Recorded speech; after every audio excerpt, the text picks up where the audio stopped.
तो चलिए बात करते हैं रामायण के उस अंतिम, उस निर्णायक युद्ध की। सोचिए जरा, एक ऐसा दुश्मन जो पूरी तरह से अजेय है, जिसके सामने आप सोचिए सबसे शक्तिशाली योद्धा भी बेबस हो गए थे।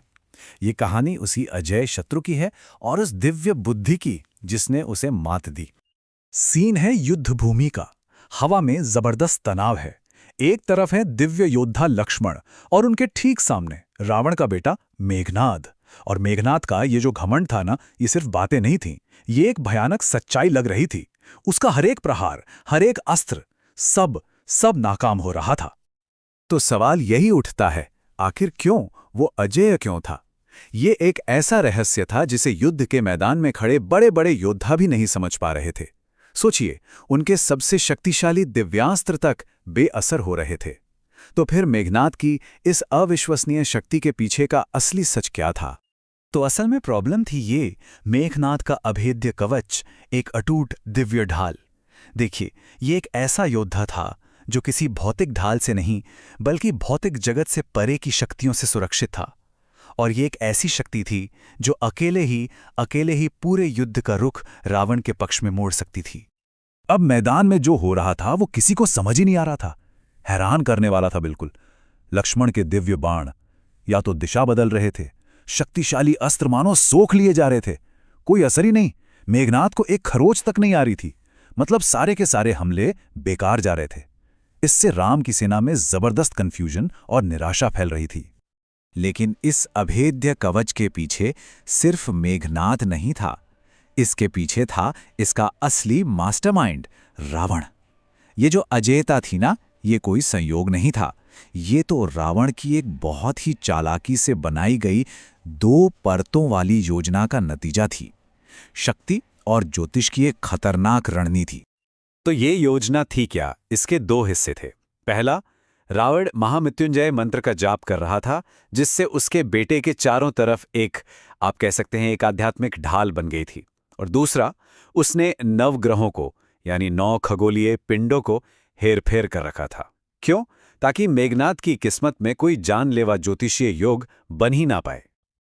और इस पूरी योजना की चाबी था मृत्यु योग। अब ये मृत्यु योग क्या है? ये दरअसल किसी की कुंडली में ग्रहों का एक ऐसा खास घातक संयोग होता है जो उसकी मृत्यु का समय तय करता है। तो रावण की योजना सीधी थी, ग्रहों को ही नियंत्रित कर लो ताकि मेघनाद के लिए ये मृत्यु योग कभी कभी बने ही ना। और यहीं पर कहानी में प्रवेश होता है दिव्य समस्या समाधानकर्ता भगवान गणेश का।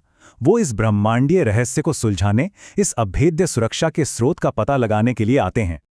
गणेश जी के सामने उद्देश्य बिल्कुल साफ था। उन्हें पता था कि जीत का सिर्फ एक ही रास्ता है, रावण की सुरक्षा की इन दोनों परतों को एक साथ तोड़ना होगा। मतलब एक ही समय पर रावण के मंत्र जाप को भी रोकना था और ग्रहों को उनकी सही जगह पर लाकर वो मृत्यु योग भी बनाना था। लेकिन कहानी में एक और मोड़ आता है।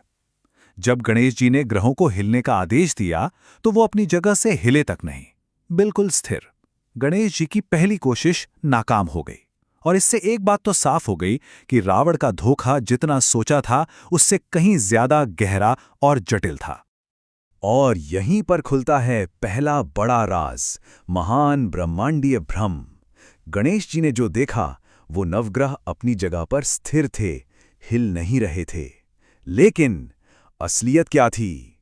असलियत ये थी कि वो ग्रह थे ही नहीं, वो तो सिर्फ एक भ्रम थे, प्रतिरूप थे जिन्हें रावण ने धोखा देने के लिए वहां रखा था। तो अब सवाल ये उठता है कि अगर आकाश में दिखने वाले ग्रह नकली थे तो फिर असली नवग्रह वो कहाँ थे? अब असली बंदियों की खोज शुरू होती है। गणेश जी ने अपनी बुद्धि से इस भ्रम के पार देखा और उस सच तक पहुंचे जिसके बारे में कोई सोच भी नहीं सकता था।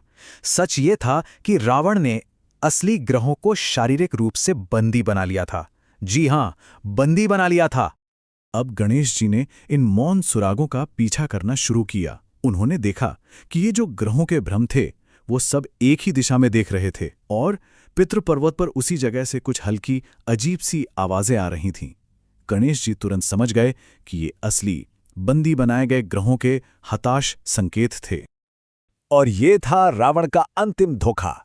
वो आहा क्षण जब पूरी पहेली सुलझ गई। देखिए, रावण पितृ पर्वत पर महामृत्युंजय मंत्र का जाप कर रहा था और उसने बंधक किसे बनाया हुआ था?